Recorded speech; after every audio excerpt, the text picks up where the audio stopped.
ꯃꯌꯥꯝ ꯁꯤꯒꯤ ꯚꯤꯗꯤꯑꯣꯁꯦ ꯍꯥꯏꯐꯦꯠꯇꯪ ꯌꯦꯡꯕꯤꯔꯣꯀꯣ ꯀꯩꯅꯣꯅꯦ ꯈ꯭ꯔꯤꯁꯇꯜ ꯍꯥꯏꯇꯥꯔꯦꯀꯣ ꯍꯣꯏ ꯈ꯭ꯔꯤꯁꯇꯜ ꯖꯦꯝꯁꯇꯣꯟꯒꯤ ꯃꯇꯥꯡꯗ ꯃꯃꯥꯡꯗꯕꯨꯗꯤ ꯐꯅꯌꯥꯝꯗꯤ ꯁꯦꯝꯈ꯭ꯔꯦ ꯚꯤꯗꯤꯑꯣꯁꯦꯀꯣ ꯑꯗꯣ ꯑꯃꯨꯛꯀꯁꯨ ꯁꯨꯝ ꯅꯧꯅ ꯌꯦꯡꯕ ꯃꯤꯉꯩ ꯍꯥꯏꯗꯤ ꯈ꯭ꯔꯤꯁꯇꯜꯁꯦ ꯀꯔꯤꯅꯣ ꯀꯃꯥꯏꯅ ꯇꯧꯕꯅꯣ ꯈꯣꯠꯄꯅꯣ ꯍꯪꯉꯛꯄ ꯌꯥꯏꯀꯣ ꯑꯗꯣ ꯁꯤꯗ ꯑꯩꯅ ꯊꯝꯃꯤꯕ ꯃꯌꯥꯝꯁꯦ ꯁꯤꯁꯦ ꯑꯩꯈꯣꯏꯒꯤ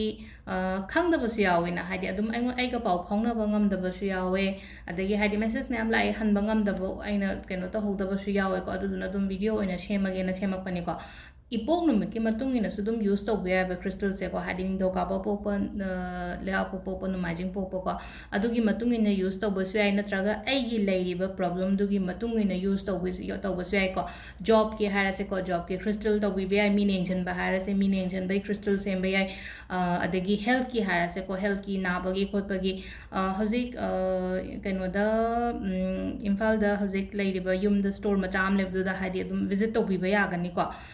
ꯑꯩ ꯅꯝꯕꯔꯗꯣ ꯍꯥꯏꯐꯦꯠꯇꯪ ꯃꯈꯥꯗ ꯍꯥꯏꯔꯛꯀꯦꯀꯣ ꯑꯗꯨꯗ ꯉꯁꯥꯏꯒꯤ ꯑꯩꯅ ꯍꯥꯏꯗꯤ ꯍꯦꯜꯊꯁꯦ ꯉꯁꯥꯏꯒꯤ ꯅꯣꯔꯃꯦꯜ ꯀꯩꯅꯣ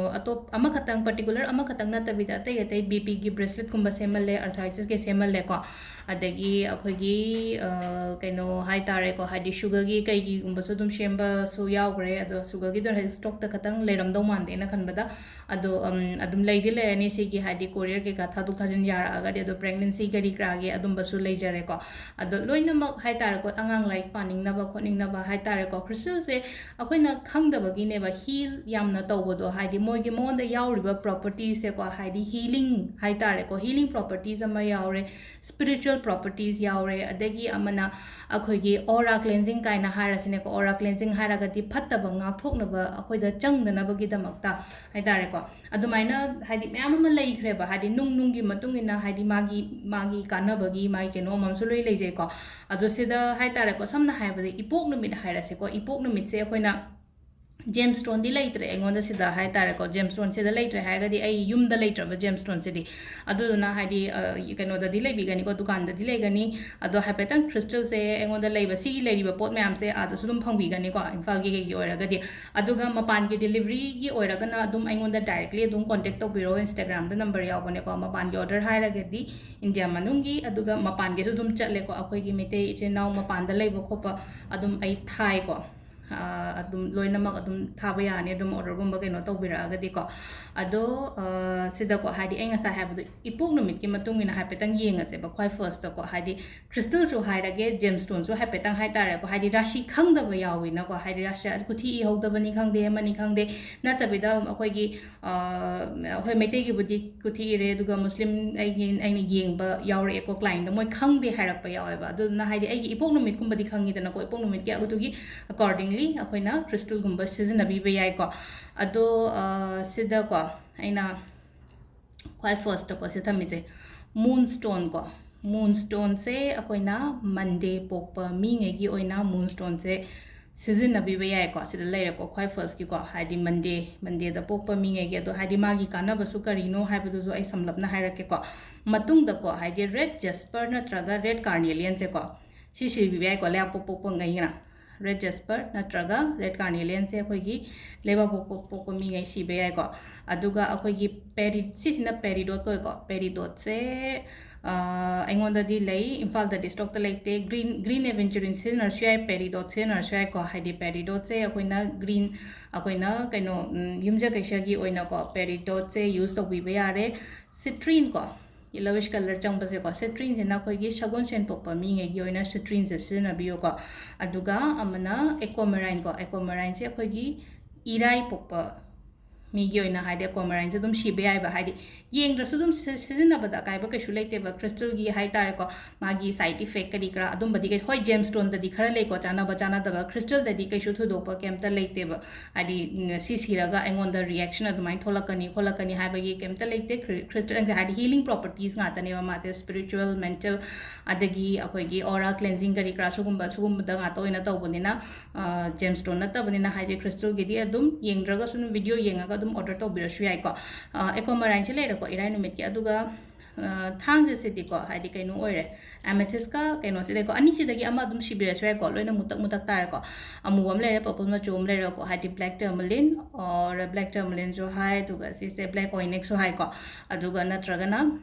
amethyst ani si gi manung da ama dum choose to bi be ko aduga sunday ko Sunday gi oina haragadi sunstone se da lere ko ado haipetang haitare ko hadi moonstone se kari da kana ge red jasper sina kari da kana ge peridot sina kari da kana ge haipado adu samlapai hairam ge ko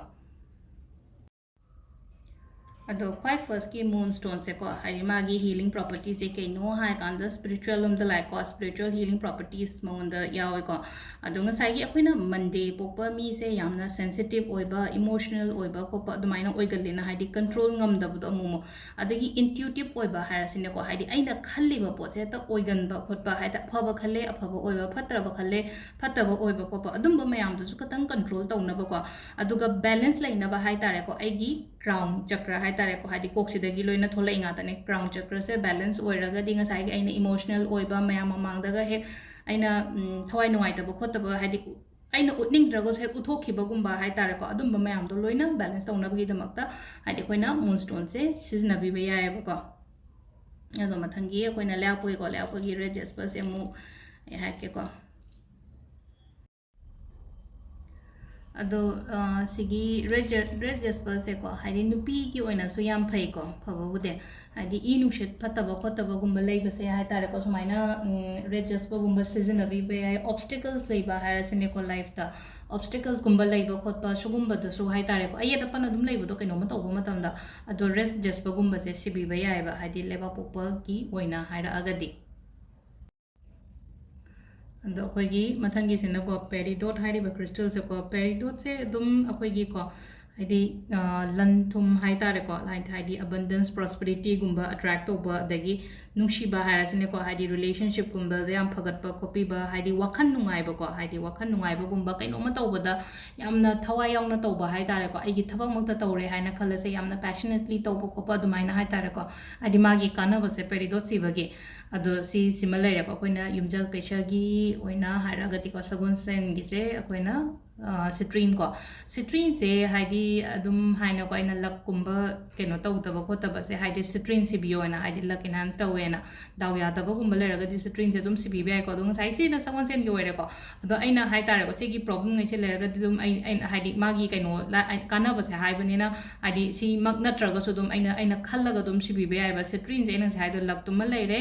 aduga amasu ko id akoina manifestation tawba matam da ko yam thuna phangbo oibodo haidi crystal se haidi akoina citrine se siba natraga pairaga manifest tawma matam da akoi gi energy hai tare ko isa gi haidi amuk hena hai tare ko haidi vibration se high oiba thuna lakpa gumba aina manifest tawriba poto adu malere ko aduga akoi gi pregnancy gumba conceive tawba ngamda ba ko podo citrine se dum season na bi ba yai ko adi season akoi gi sagon sen gi lere ko sagon sen pukpa mi ngai gi oina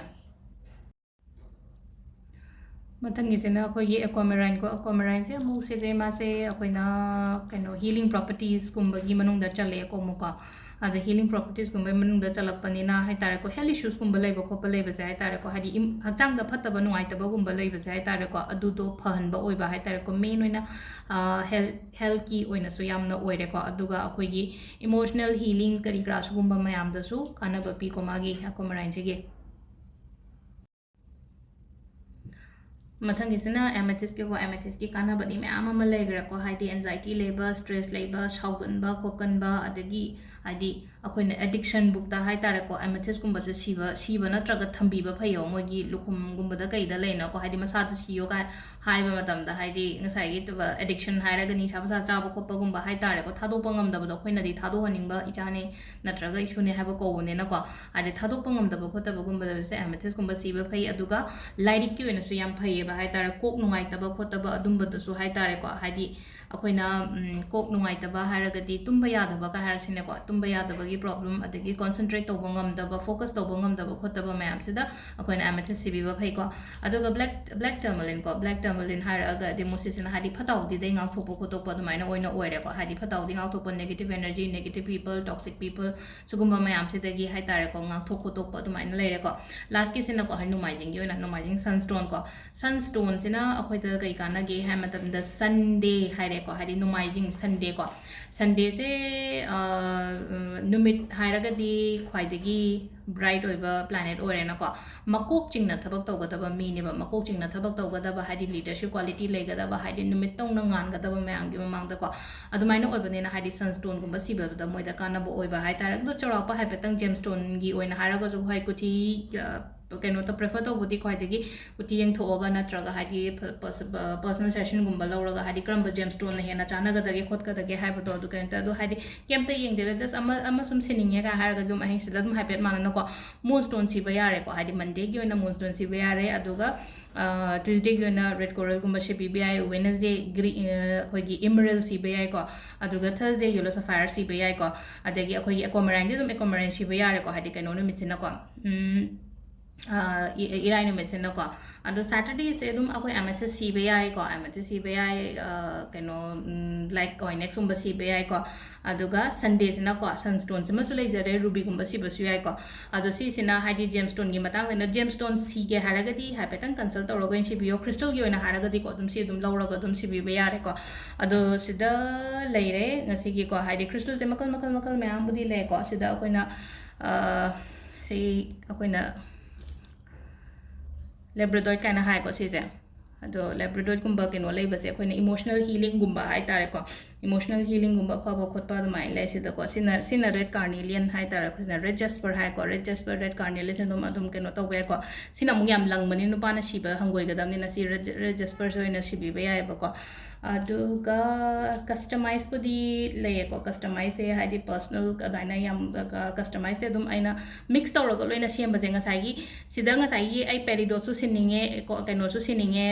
kari moonstone su sininge amethyst su sininge si su hapninge haragadi nga sai gi hadi bracelet amam leba sida somewhat around hadi lising amam natraga chatani pan gumba dumaino loi la ani na ko adugi muhutta aina customize to holisina hadi customize tawraga de dum hadi pot amagi mamanda la han bane ba dun hadi customization gumba tawraga ko pa leba dum ba leba ne dum ai hadi visit to biyo aduga ai number to suma khada share tawra age ko aduda dum hadi call tawraga dum hangbi be ai ko to pochai crystal relate oiba ko pongai ko adum keno to aduda contact to be aduga adum ai number adum aduda gi dum lobi be ai ko hadi mapan gi order gi oina khatang ko ado sida lere ko ngasi gi crystal gi matang gi video se ko thank you